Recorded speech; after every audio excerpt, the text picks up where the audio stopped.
We turn now to the phones. We go to Washington, D.C.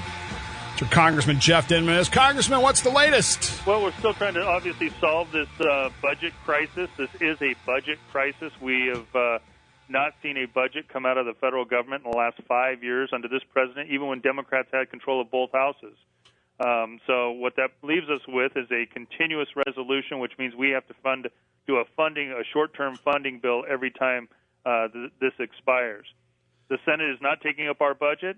They're not taking up our appropriations bills, and so therefore we've got to do a blanket spending bill. I want to do everything I can to stop the shutdown, to get government running again. I think that it's the right thing to do for our economy, but we have some big issues on the line right now. And the individual mandate is one of those big issues that we're fighting on because we feel it's important in the budget process. How far are you going to take this? How far are you prepared to go with this? How far are you willing to stand on this strongly? You know, we're all standing strongly. I think that it's something we have to continue to negotiate. But also we have in this whole debate, we have the debt ceiling, which comes up October 17th. Now, the debt ceiling is a credit card, and basically the Senate is asking us for an unlimited credit card. We've got a $17 trillion worth of debt. And so between the CR, this funding resolution, and the debt ceiling, we've got to be able to negotiate these big cost drivers, Obamacare being the biggest. What are you hearing from folks back home? Are you getting a lot of calls? Are your staff being run ragged by folks' emails, faxes, and calls from home? We have. We've got people that are concerned. They want to know specifically what is going to be funded during a shutdown. Are the troops getting paid? They absolutely are getting paid. Social Security checks is mandatory spending. That'll all continue to go out. And we're even listening to the president in this whole process. The president said, veterans benefits, for example. So we passed a bill. We're going to pass it again here shortly to make sure that all veterans benefits are covered, even the parks. The president asked for the parks to be funded. We want to fund the parks as well. So we are addressing some of these funding bills one by one. Again, we want to do anything we can to avert the shutdown. We're just not going to give in on our principles. This has to be a negotiation. The fact that the president says he will not negotiate is not part of our democracy. Every president, Republican and Democrat, has always negotiated with Congress over spending bills. That's when we get our greatest reforms done. This is nothing new. This is something that Tip O'Neill did, Nancy Pelosi did, and now John Boehner did. As you're watching this, and you talked about the troops being funded, that bill has already gone through, and I believe the president has even signed that. What about the VA bill? Has that actually gotten through the Senate yet, or are they still sitting on that?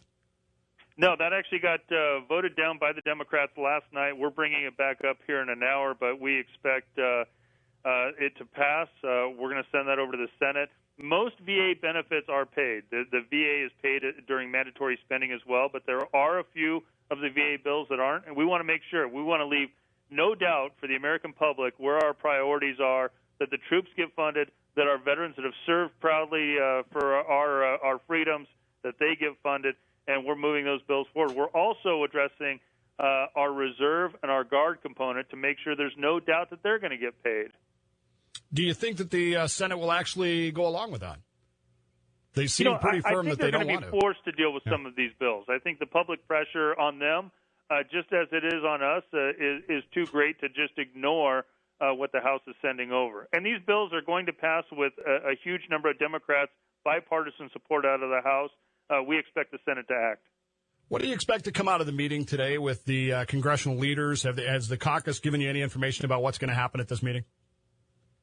No, I don't think anybody knows. Even the speaker, I don't think that he is real confident, just looking by the talking points from the president, that he's willing to negotiate on any of these big issues, even issues that have, again, passed with bipartisan support. So, I'm waiting to see, like everybody else is, if the president is actually going to change his tone and decide to work with both houses of Congress. My guess is he's not going to, at least not in the immediate. So let's look a little long range. You mentioned the debt ceiling fight coming up in October. 2 weeks from now, I guess, is when that starts. Really, what happens if we're still shut down then? Is it kind of a moot point debate, or do we take up that debate too?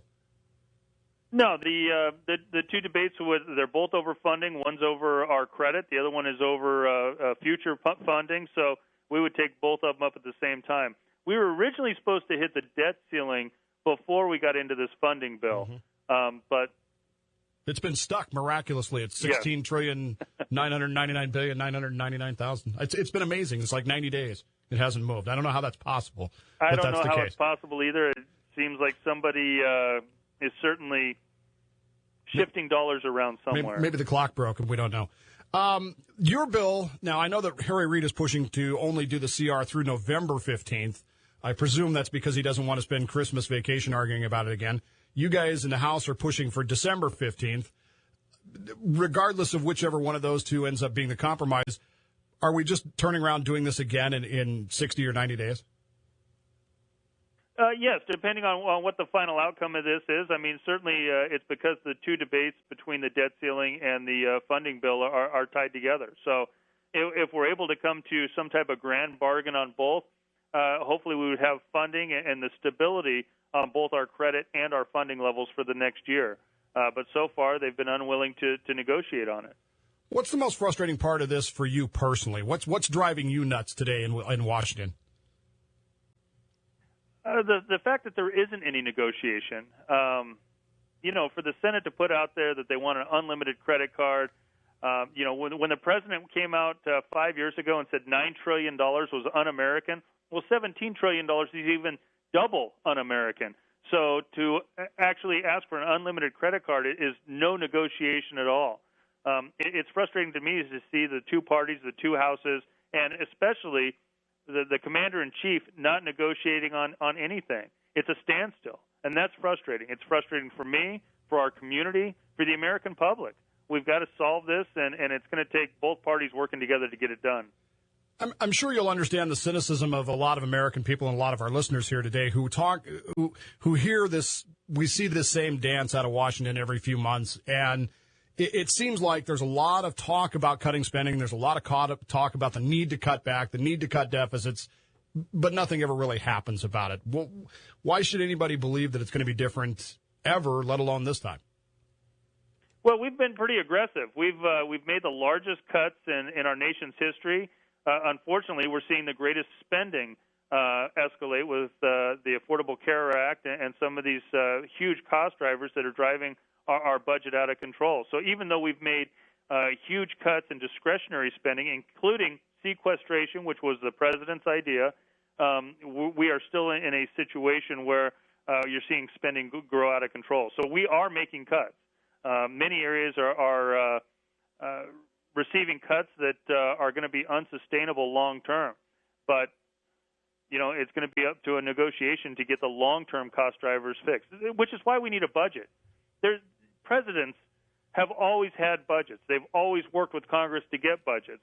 It's this president that has made the decision to ignore Congress. Both parties didn't have a budget when Democrats had control of both houses. So getting back to regular order, showing the American public what our priorities are, making sure that we have a budget that runs year in and year out will be something that helps to solve our overall huge deficit and get our costs back in line. One of the last Republican proposals that was sent up regarding the shutdown was to go ahead with Obamacare, but remove the subsidy exemption for Congress and their staff. How do you feel about that? And what are the advantages of Congress having that subsidy, and what are the disadvantages of that? No advantage. I think that it's an issue of fairness. Everybody needs to follow the same laws. That includes Congress, it includes our staff, but it also includes the administration, the president, and his staff. Everybody should be on the same playing field. You include unions, you include big businesses. You don't exempt business and your friends on Wall Street for a year while leaving every individual with a mandate that they've got to sign up for some larger expense as well as less access to health care. What it does in my community, when you're going to force people to sign up for an exchange that isn't working today with fewer doctors than we already have today, creates a much bigger issue in my home area. So we're going to continue to fight. I think it's the right thing to do. Well, I certainly encourage you to continue that fight. Congressman Jeff Denham, he's in Washington, D.C. It's always good to talk to you, my friend, and we'll talk to you again real soon. Thanks, Dave. Thanks for having me. Appreciate it.